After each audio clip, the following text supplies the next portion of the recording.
नमस्कार मित्रांनो, आज तुम्हाला मी रानभाजी दाखवणार. आजची रानभाजी आहे कुरडूची भाजी.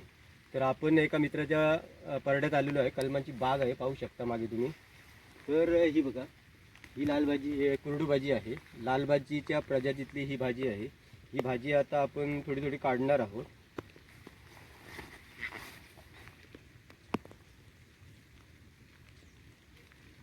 यंदा जून महिन्यात पाऊस कमी झाल्यामुळे भाजीची वाढ पटकन झाली नाही. तर या प्रकारची ही भाजी आहे, पाहू शकता तुम्ही. हे बघा, अशी आता मी भाजी काढणार आहे. त्यानंतर ती भाजी घरी जाऊन करणार आहे आणि त्या भाजीचा पूर्ण जी रेसिपी आहे ती पण तुम्हाला मी दाखवणार आहे. तर मित्रांनो, पाहू शकता तुम्ही, ही कुरडू भाजी आहे. भरपूर अशी कुरडू भाजी मी काढलेली आहे. तर आता आपण घरी जाऊन याची रेसिपी बनवूया. चला तर मग. नमस्कार मित्रांनो, आपण ही कुरडू भाजी आणलेली आहे. ती या बागेच्या गमल्यामध्ये स्वच्छ व्हायला पाण्यामध्ये डुबवून ठेवलेली आहे. तर आता आपण याच्यात धुवून स्वच्छ, त्याच्यानंतर याची प्रोसिजर तुम्हाला दाखवणार कशी स्वच्छ करतात ती. यात मी कुरडू भाजी घेतलेली आहे. त्याच्या कोवळ्या कोवळ्या पांद्या ज्या आहेत त्यांनी या टोपामध्ये टाकत आहे. त्याच्यानंतर हा जो झून राहिलेला आहे, दांडी जी आहे त्याची, ती वेस्टमध्ये टाकत आहे. तर अशा पद्धतीत तुम्ही भाजी ही कट करून घ्यायची आहे. त्याच्यानंतरची जी प्रोसिजर आहे ती सुरीने किंवा विळीने जशी आपण सर्व भाज्या कापतो तशी कापायची आहे.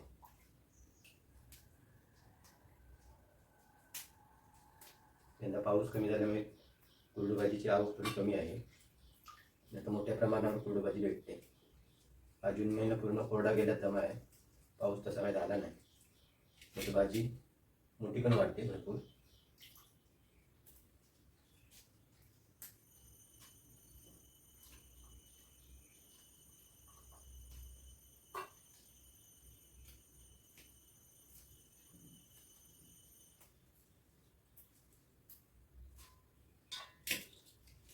पावसाळी रुजणाऱ्या ज्या रानभाज्या आहेत, उदाहरणार्थ कुरडू भाजी, अळू, बारंगी, कोळशी, अळंबी, या ज्या भाज्या आहेत त्या आपण जर खाल्ल्या तर आपल्याला वर्षभर जी विटॅमिन आपल्या शरीराला आवश्यक असतात ती शरीरात साठा राहतो. त्याच्यामुळे आपली रोगप्रतिकारक शक्ती वाढते.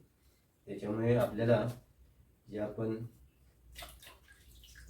बाह्य स्रोताद्वारे म्हणजे मेडिसिनद्वारे जी सप्लिमेंट किंवा विटॅमिन्सच्या गोळ्या वगैरे काही प्रॉडक्ट घेतो ते घ्यायला नको. जुनी आपली जी यापूर्वीची जी पिढी होती, म्हणजे आपले आई बाबा, आजोबा आजी, पंजोबा पणजी, या सर्व निसर्गात मिळणाऱ्या ज्या भाज्या आहेत त्याच खायच्या. तर त्याच्यामुळे त्यांचं जे आयुर्मान होतं ते जास्त होतं. म्हणजे ते 80, 90, 100 सुद्धा पार केलेल्या होत्या. तर आपण पण त्यांचा जो वारसा आहे तो चालू ठेवला तर आपलं पण आयुर्मान नक्कीच वाढणार आहे. आणि ज्याप्रमाणे जी जुनी माणसं आरोग्यपूर्ण वगैरे म्हणजे ठणठणीत होती, त्याप्रमाणे आपली पण प्रकृती ठणठणीत राहू शकते. त्याच्यामुळे आपण या सर्व जुन्या ज्या पद्धती आहेत किंवा खाण्याच्या ज्या सवयी आहेत ते लावून घेतल्या पाहिजे. आणि फास्ट फूड म्हणजे चायनीज वगैरे जे आता नवीन पिझ्झा बर्गर वगैरे आहेत त्याच्यापासून आपणही लांब राहिलं पाहिजे आणि आपल्या मुलांना पण दूर केलं पाहिजे. हळूहळू सवय लावली पाहिजे या खाण्याची. एकदम सवय होणार नाही, हळूहळू हे केलं पाहिजे. त्यांना पटवून दिलं पाहिजे कसे आरोग्यपूर्ण या रानभाज्या असतात वगैरे. एकदम जर ह्याची चव वगैरे वेगळी असते रानटी असल्यामुळे, थोडी थोडी जरी आपण खाल्ली तरी याचा मोठ्या प्रमाणात आपल्याला फायदा होऊ शकतो. फायनली आता मी जवळजवळ सगळी भाजी स्वच्छ करून घेतलेली आहे, म्हणजे कट करून घेतलेली आहे. अजून 2-3 वेळा ती पाण्यात मी काढणार आहे.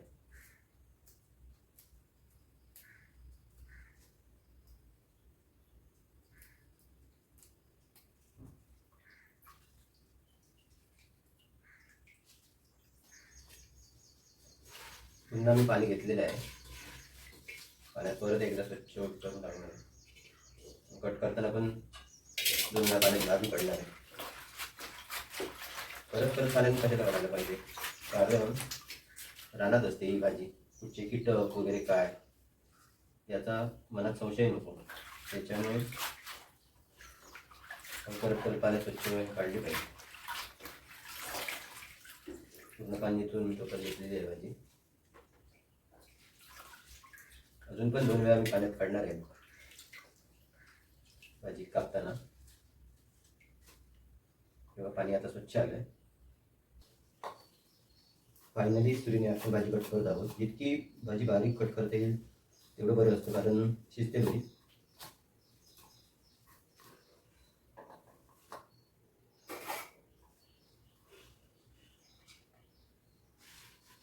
थोडी थोडी करून कट करायची, एकदम अलग नाही.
आणि आपली भाजी कटिंग करून जवळजवळ पूर्ण झालेली आहे.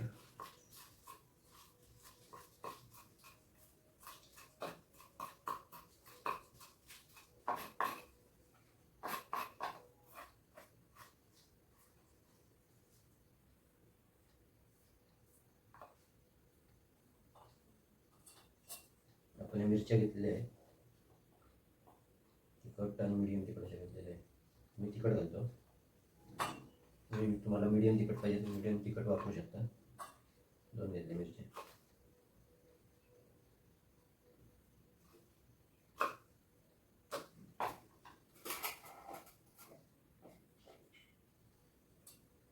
कांदा घेतलेला आहे.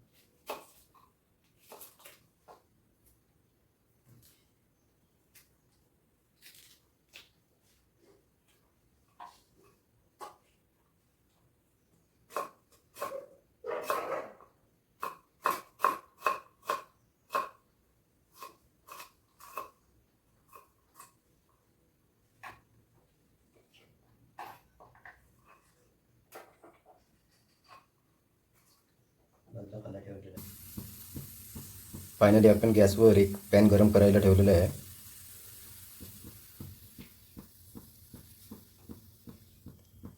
व्यवस्थित गरम झाले पॅन. आता त्याच्यात आपण तेल घालूया.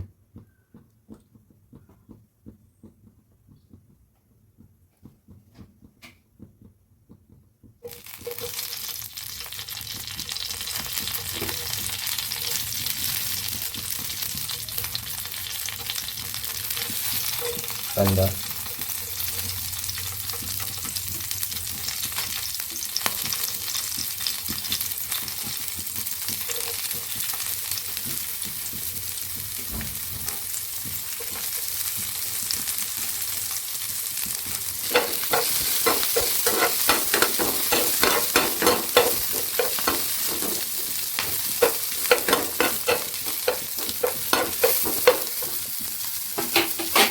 कांदा आणि मिरची भाजलेली आहे. त्याच्यामुळे आता मी त्यात भाजी घालतो.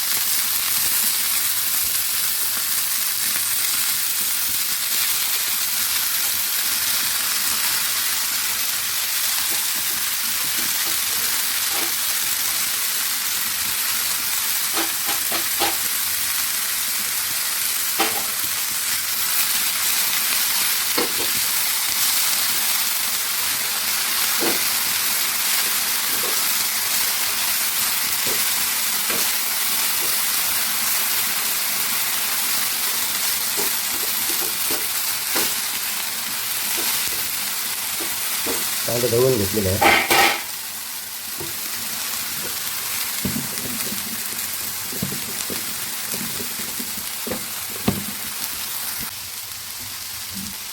चवीपुरतं मीठ घेतलेलं आहे.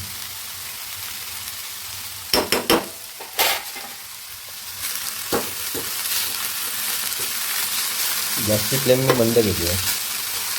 भाजी ही पटकन शिजते, त्याच्यामुळे जास्त गॅसची गरज नसते. पहिल्यांदा मी भाजी किती टाकलेली आणि आता ही शिजून केवढी झाली आहे बघा. 5 मिनटाच्या आधी भाजी शिजणार आहे. पण थोडं झाकण मारून ठेवूया याला वाफवायला. दरम्यान मित्रांनो भाजी शिजलेली आहे बघा चांगल्यापैकी. वाफ झाली एकदम छान असा खरपूस वास येतो आहे भाजीला. त्या दरम्यान मी खोबरं कोवून घेतलं होतं, ते खोबरं याच्यात चिवरलं. खोबऱ्याचं प्रमाण तुम्हाला गरजेप्रमाणे तुम्ही ठेवू शकता. आम्हाला जास्त लागतं म्हणून मी जास्त घातलेलं आहे.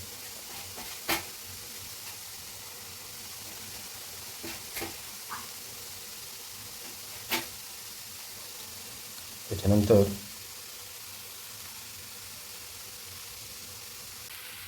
मला मसाल्याचा फ्लेवर पाहिजे म्हणून मी जरासा मसाला टाकलेला आहे. तुम्ही नाही टाकला तरी चालू शकतो, कारण त्यात मिरची ॲड केलेली आहे.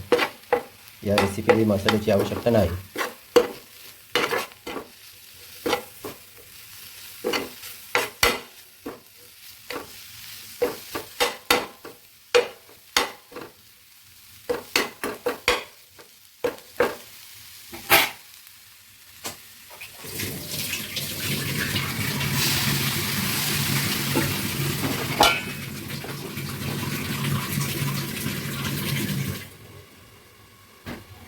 पुन्हा एकदा वाफेवर ठेव.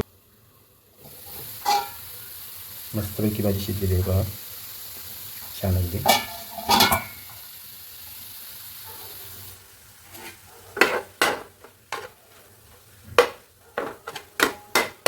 ही भाजी तुम्ही संपूर्ण जेवणासोबत किंवा भाजी भाकरीसोबत खाऊ शकता. मित्रांनो, आज तुम्हाला मी कोरडू भाजी स्वच्छ कशी करायची, कट कशी करायची, त्याच्यानंतर त्याची रेसिपी पण मी तुम्हाला संपूर्ण दाखवलेली आहे. नमस्कार मित्रांनो. तर कोरडू भाजीचा व्हिडिओ तुम्हाला कसा वाटला हे आम्हाला कमेंट करून सांगा. आणि व्हिडिओ आवडल्यास नक्की लाईक करा. आपल्या मित्रमंडळी नातेवाईक हा व्हिडिओ फॉरवर्ड करा. चॅनलवर जर नवीन असेल तर चॅनलला प्लीज सबस्क्राईब करा. नमस्कार.